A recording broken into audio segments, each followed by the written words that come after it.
عزیز دوستو، دنیا میں محبت بڑی عجیب چیز ہے۔ یہ محبت اگر دنیا کے کسی انسان سے ہو جائے، مرد کو کسی عورت سے، عورت کو کسی مرد سے، آپس میں ہم عمر لوگوں سے، بعض لوگوں کو جانوروں سے بھی محبت ہو جاتی ہے۔ اگر ہم مغرب کے ممالک میں دیکھیں تو وہاں انسان سے زیادہ جانوروں کی محبت ہے۔ لوگوں نے گھروں میں بلیاں اور کتے سنبھال رکھے ہیں اور بڑی محبت کرتے ہیں۔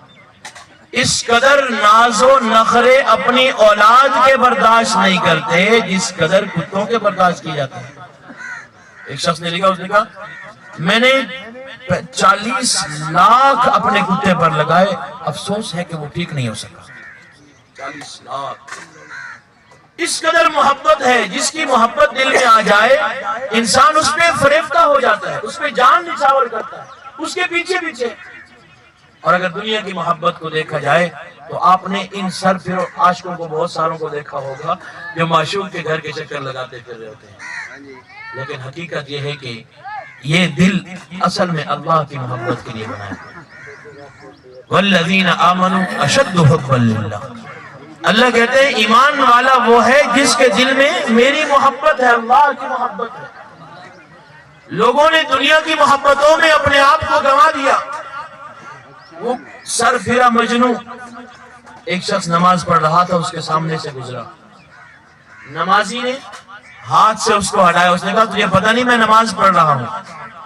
اس نے کہا اللہ کے بندے، میں لیلا کے عشق میں اتنا مبتلا ہو گیا، مجھے تیری نماز پڑھنے کا علم نہیں ہوا اور تو رب کی نماز پڑھتا ہے اور مجھے دیکھ رہا ہے۔ میرے عزیز دوستو، ہمیں اللہ کی محبت میں دیوانہ ہونا ہے۔ ہمیں اللہ کی محبت ایسی کرنی ہے کہ پھر اللہ کے در کے چکر لگانے ہیں۔ اللہ ہمارا محبوب ہے، ہم نے اس محبوب کے گرد چکر لگانے ہیں۔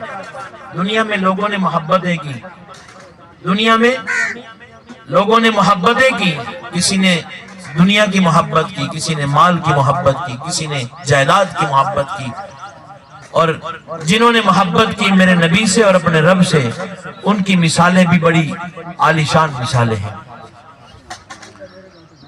میرے نبی کے صحابہ کو حضور سے محبت تھی۔ یہاں بلال حبشی کو دیکھیے، اس کو خدا سے محبت تھی۔ امیہ بن خلف تپتی زمین پہ لٹاتا ہے، اوپر پتھر رکھتا ہے، پھر کوڑوں کی برسات ہوتی ہے اور پھر پوچھتے ہیں بلال بتا تیرا کیا حال ہے؟ تو بلال کی زبان سے نکلتا ہے اللہ احد اللہ احد اللہ احد۔ اور لوگوں تم مار مار کے میرے جسم کو چھلنی کر دو، میرے جسم کو نوچ ڈالو، میرے جسم کو تپتے صحراؤں میں ڈال دو یا پھر ٹھنڈی برفوں میں رکھ دو، اگر میری زبان میں طاقت رہی تو رب کا نام کا نعرہ لگاؤں گا۔ یہ عشق خدا تھا بلال کا، اور ایسا ہی کیا۔ اور ایک صحابی کو لایا گیا جناب خباب کو، جناب عمر فاروق رضی اللہ تعالیٰ عنہ بادشاہ وقت ہیں، اور جناب خباب کو بلایا اور کہا خباب ذرا بتاؤ تو صحیح، اللہ اور اللہ کے نبی کی محبت میں کیا برداشت کیا؟ ہم نے سنا کہ لوگوں نے تمہیں تپتے ہوئے انگاروں پہ لٹایا۔ کہا عمر میں اس کہانی کو زبان سے سناؤں یا اپنی کمر سے کپڑا اٹھا کر دکھاؤں؟ جناب خباب نے اپنی کمر سے کپڑا ہٹایا تو جناب خباب کی کمر پر ہڈیوں کے سوا گوشت کا ایک ذرہ بھی نہیں تھا۔ ان انگاروں کو جناب خباب کے گوشت اور چربی اور خون نے جلا دیا، لیکن دل میں جو رب اور اللہ کے نبی کی محبت تھی اس میں کمی نہیں آئی۔